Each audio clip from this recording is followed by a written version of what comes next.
नमस्कार, अपना एमपी देख रहे हैं आप। मैं हूं आपके साथ प्रशांत कटारे। बड़ी खबर के साथ बुलेटिन की शुरुआत करेंगे। भोपाल से बड़ी खबर है, पीएफआई का कनेक्शन। जी हां, एमपी में हुए पीएफआई से कनेक्शन की जांच हो रही है। प्रदेश में बीते 7 सालों में 229 दंगे हुए हैं और अब इन दंगों की नए सिरे से जांच शुरू हो गई है। जांच एजेंसियों को दंगे में पीएफआई का हाथ होने का शक है। एमपी एटीएस पीएफआई के 4 लीडर्स से लगातार पूछताछ भी कर रही है। एटीएस एनआईए ने 4 आरोपियों को इंदौर और उज्जैन से गिरफ्तार किया था। 30 सितंबर तक पुलिस रिमांड पर हैं चारों आरोपी।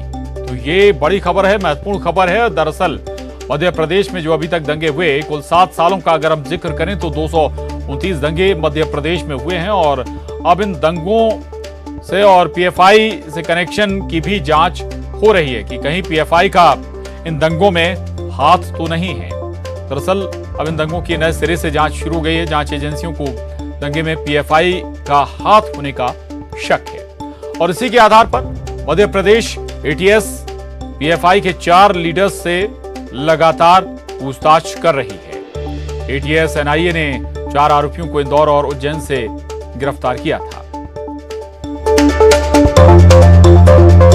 मध्य प्रदेश में पिछले कुछ सालों में हुए दंगों को लेकर अब जो है पीएफआई से उसके कनेक्शन की जांच की जा रही है, क्योंकि लगातार पूछताछ का सिलसिला जो है वो जारी है। एमपी एटीएस लगातार जो दंगों के कनेक्शन को लेके जो 4 पीएफआई के लीडर्स गिरफ्तार हुए थे उनसे पूछताछ कर रही है, उनकी फाइल ओपन की है। और खरगोन के दंगे के बाद जिस तरीके से नाम सामने निकल कर आया था, उसके बाद यही कहा जा रहा था कि पीएफआई की भूमिका इसमें जमकर राजनीति भी हुई थी, पीएफआई पर यह आरोप भी लगा था। उसके बाद अब पीएफआई के जो 4 लीडर हैं जिन्हें इंदौर और उज्जैन से गिरफ्तार किया गया था, उनसे लगातार पूछताछ की जा रही है। 30 सितंबर तक पुलिस रिमांड पे ये चारों जो आरोपी हैं वो हैं और ऐसे में अब जो है दंगे के कनेक्शन और दंगे के एंगल पे जो है जांच को बढ़ाने का काम किया जा रहा है। नए सिरे से कनेक्शन की जांच जो है मध्य प्रदेश की एटीएस ने शुरू कर दी है और तमाम जानकारियों को साझा किया जा रहा है, क्योंकि इस तरीके के इनपुट मिले हैं कि इन दंगों में पीएफआई की भूमिका हो सकती है। तो आने वाले समय में दंगे कनेक्शन को लेकर कई बड़े खुलासे हो सकते हैं।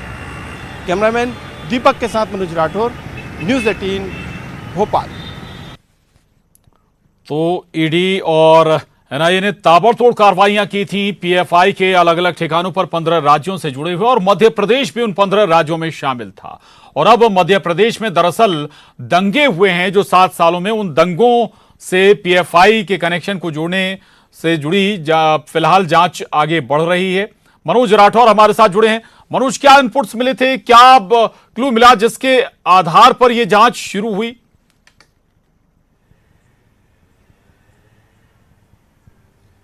जी बिल्कुल, क्योंकि जिस तरीके से खरगोन में दंगे हुए थे उसके बाद पीएफआई का नाम उन दंगों में सामने आया था। हालांकि पुलिस लगातार उस मामले को लेके जांच भी कर रही थी और राजनीति भी इस पर जमकर हुई थी और कई आरोप जो है पीएफआई को दंगे को लेकर लगाए भी गए थे।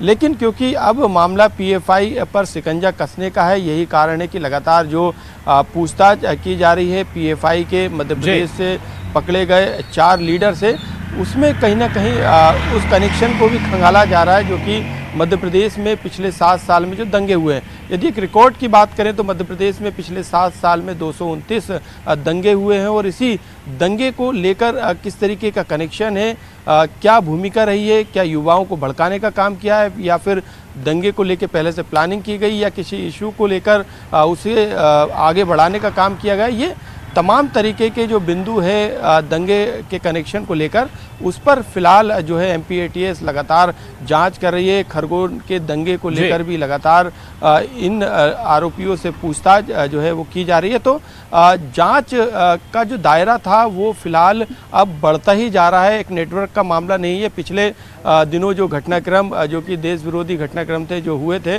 उनमें भी कहीं ना कहीं पीएफआई की भूमिका नजर आ रही है। बिल्कुल बिल्कुल, पीएफआई का दायरा यानी कि कई जगह भूमिका हो सकती है और इसी लिहाज से ये जांच भी हो रही है। 229 दंगे हुए हैं पिछले 7 साल में मध्य प्रदेश में। क्या पीएफआई का इसमें इन्वॉल्वमेंट था, ये एंगल है जांच का। शुक्रिया मनोज आपका पूरी जानकारी के लिए। आगे बढ़िए, भोपाल से बड़ी खबर है। प्रदेश कांग्रेस अध्यक्ष कमलनाथ दिल्ली रवाना हुए हैं। राजस्थान में मचे सियासी उठापटक के बीच दिल्ली रवाना हुए हैं पीसीसी चीफ कमलनाथ। दरअसल अशोक गहलोत से कमलनाथ के पीसीसी चीफ कमलनाथ के अच्छे रिश्ते रहे हैं। राजस्थान के सियासी संकट से निपटने के लिए पार्टी आलाकमान ने पीसीसी चीफ कमलनाथ को दिल्ली बुलाया है। तो ये बड़ी खबर है। पीसीसी चीफ कमलनाथ दिल्ली बुलाए गए हैं। दरअसल राजस्थान में सियासी उठापटक के बीच कमलनाथ की बड़ी भूमिका हो सकती है।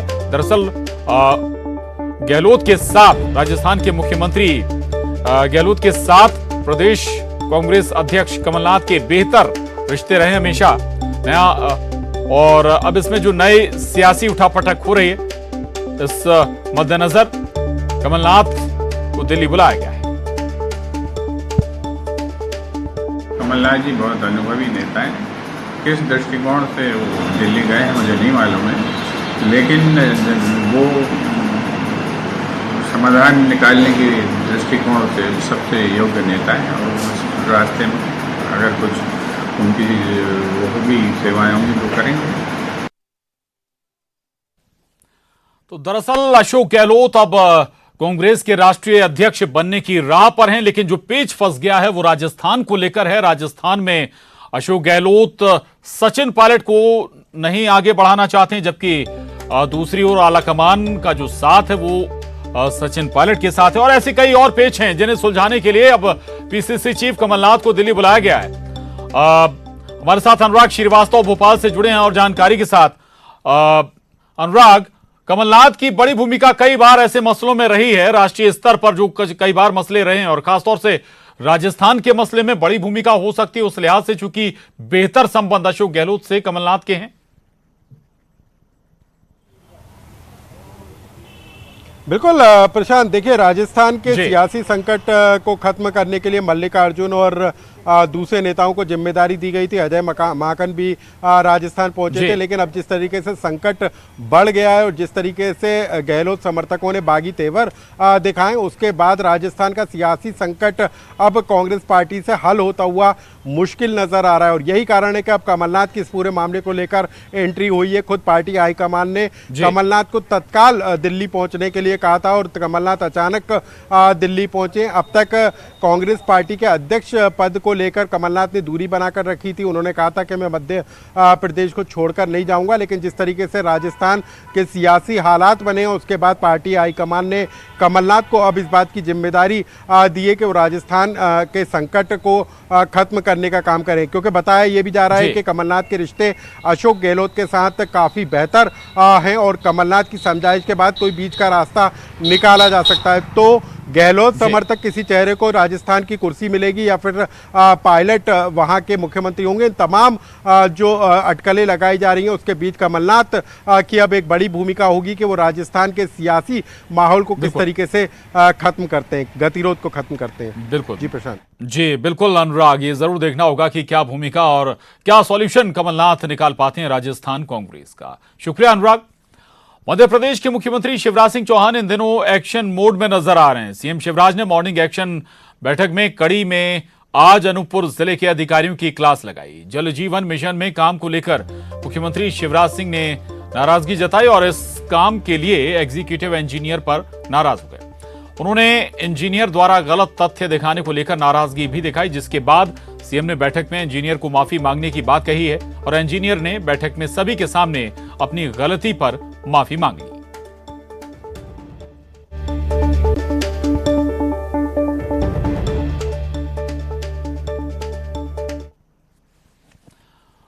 उधर गृह मंत्री नरोत्तम मिश्रा ने कांग्रेस पर जमकर निशाना साधा है। सबसे पहले दिग्विजय सिंह के आरएसएस की तुलना पीएफआई से करने पर पलटवार करते हुए कहा कि दिग्विजय सिंह जाकिर नाइक को शांति दूत बताते हैं, इनके प्रमाण पत्र की संघ को जरूरत नहीं है।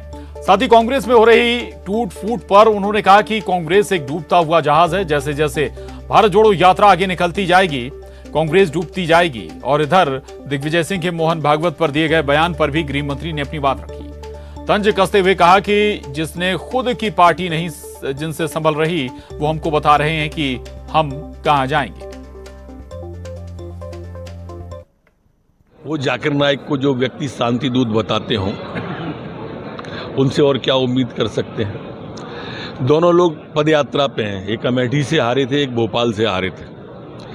वो दोनों लोग हैं जो एक बार भारत तेरे टुकड़े होंगे इंशाअल्लाह इंशाअल्लाह बोलने वालों से सबसे पहले JNU में मिलने गए थे, और दूसरे दिग्विजय सिंह हैं जो जाकिर नाइक को शांति बोध बताते हैं, ओबामा को जी लगाते हैं। ये क्या समझेंगे संघ को? राजस्थान में और इनके प्रमाण पत्र की संघ को जरूरत भी नहीं है। कांग्रेस अब एक डूबता जहाज है, जैसे जैसे पदयात्रा आगे आती जाएगी। अभी गोवा में डूबी है, उसके पहले गुलाम नबी आज़ाद निकले थे, उसके पहले कपिल सिब्बल निकले थे, आनंद शर्मा ने इस्तीफा दिया था, मध्य प्रदेश के पूर्व विधायक चले गए, राजस्थान का हश्र इस हफ्ते में आप देखेंगे अद्भुत होगा। इस दुल के टुकड़े हजार होंगे, कोई यहाँ गिरेगा कोई वहाँ गिरेगा। जिन पे खुद की पार्टी नहीं संभल रही हो वो हमको बता रहे हैं कि हम कहाँ जाएंगे। अपनी बिगड़ी बनाना सके वो, और जमाने भर के घड़ी साज हैं वो। रामेश्वर शर्मा जी ने कहा है कि उधर खंडवा के हरसूद में कार्यकर्ताओं की बैठक लेने पहुंचे प्रदेश के वन मंत्री विजय शाह ने राहुल गांधी और उनकी भारत जोड़ो यात्रा पर जोरदार चुटकी लेते हुए अपने ही अंदाज में घेरा कांग्रेस को। सुनिए। चाचा बताओ यार, और एक वो है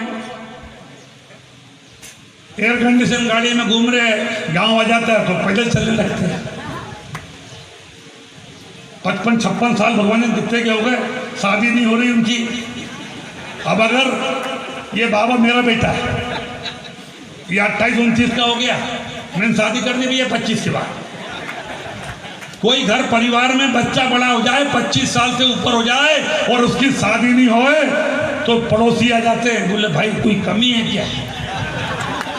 अरे चाचा बताओ यार, अगर तुम्हारा बेटा 50 साल का हो जाए भाईजान, 50 साल का हो जाए और तुम्हारे बेटे की शादी नहीं होए तो पड़ोसी आके क्या बोलेगा? कोई कमी हो गया। मैं नहीं बोलता तुम्हारे पप्पू में कमी है, मैं नहीं बोल रहा, लेकिन लोग खुजर करते हैं। खुजर करते कि नहीं करते? हमारी माँ बहनें खुजर करती, बोले कोई डॉक्टर को दिखाएं क्या? अरे भैया ये भाषण भी दे रहा, लोग बात कर रहे हैं यार, ये समाज के लोग ही बात कर रहे हैं, उसको ना बताता क्यों नहीं यार? ये मुझे कल मिला था, बोल रहा था भैया उनका पप्पू शादी कब करा है? मैंने कहा हमको मतलब नहीं है, हमारे पप्पू की शादी हो गई, 2 बच्चे। हमारे पप्पू में कोई शंका है क्या? वन मंत्री विजय शाह के वायरल वीडियो पर पूर्व मंत्री PC शर्मा ने पलटवार किया है। कहा कि मंत्री विजय शाह 3 तरह के नशे के आदी हैं। एक नशा सत्ता का है, एक लिक्विड का है और तीसरा नशा बता नहीं सकते। इन्हें संघ से पूछना चाहिए कि वो लोग शादी क्यों नहीं करते।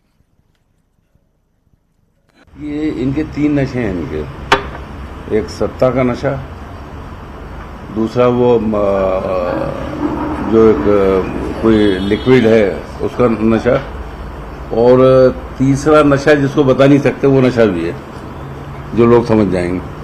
ये वही मंत्री हैं जिन्होंने कभी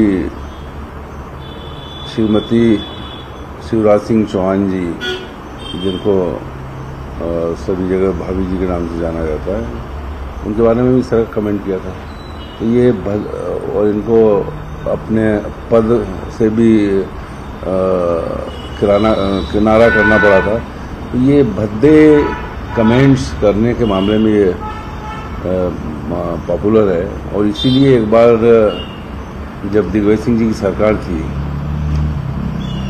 तो खंडवा के अंदर इनका काफ़ी पुलिस और कांग्रेसजनों अच्छा स्वागत भी किया था। जो उसमें, क्योंकि मैं विशेषाधिकार समिति का अध्यक्ष था उसमें 98 से 2000, तो इनका मामला भी आया था। ये इस तरह के कृत्य करने के आदी हैं।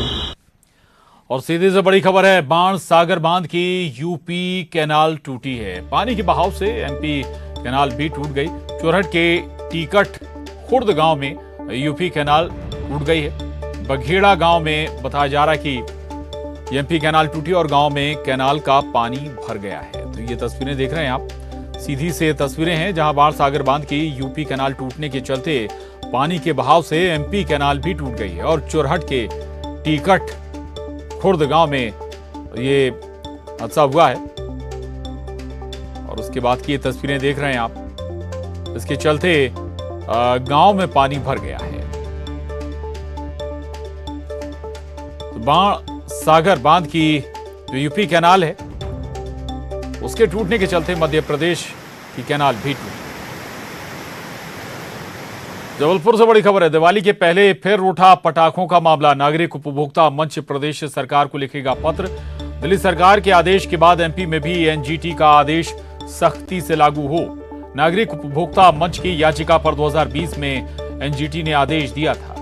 AQI एयर क्वालिटी इंडेक्स के आधार पर पटाखे जलाने की अनुमति मिलेगी और जिन शहरों में AQI स्तर पुअर है वहां पटाखों पर पूर्ण प्रतिबंध रहेगा। जहां AQI का स्तर मॉडरेट है वहां 2 घंटों तक ग्रीन पटाखे की अनुमति मिलेगी और मध्य प्रदेश के ऐसे कई शहर हैं जहां AQI का स्तर खराब है।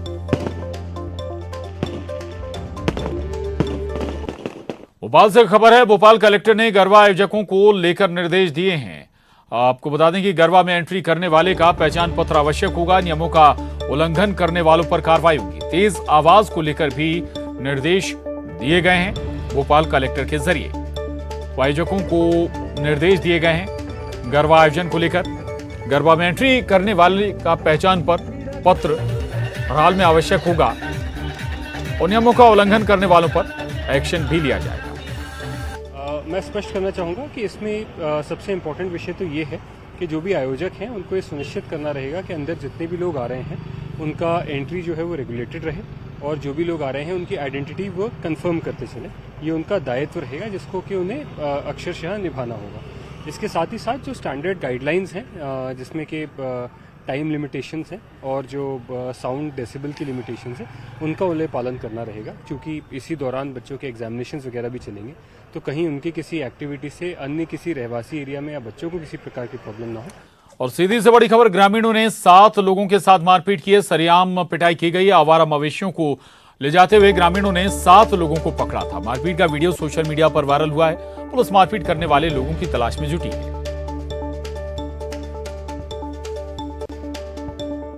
सतना से खबर है, बड़ी खबर है। युवक ने हवाई फायरिंग की है। सतना में मूर्ति कार और ग्राहकों के बीच बहस हुई थी।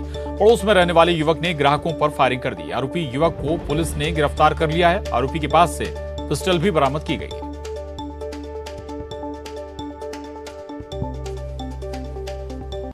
और अब देखिए 25 सेकंड